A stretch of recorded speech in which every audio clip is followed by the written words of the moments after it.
Hi, I'm Jer. Welcome to Kill-Divill, where we focus on rum and cocktails. Today we are going to make Honey Papaya Nectar.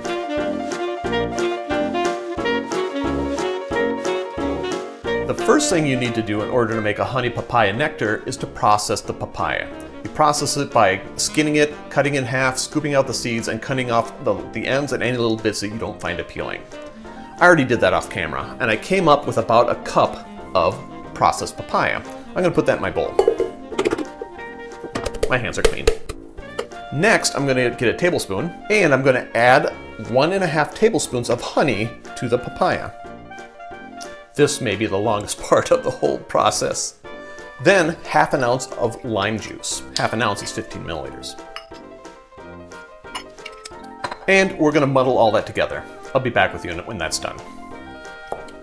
With the mixture muddled, and I know it's hard to see the orange stuff inside the orange bowl, my bad choice of bowl, but I'm sorry. You'll just have to forgive me.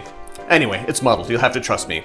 The only thing we have left to do is strain, bottle, label, and refrigerate. So I've got my janky little setup here. I'm going to pour the mixture in here.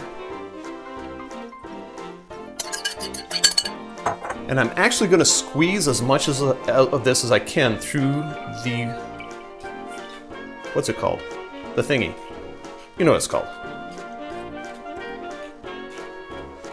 I really can't think of the word right now, but I'm going to be pushing it through like this, and this is going to take some time. And bottling and labeling, you've probably seen me do that before, and if you haven't, check out one of my other videos, especially my syrup videos. And this is it. This is Honey Papaya Nectar.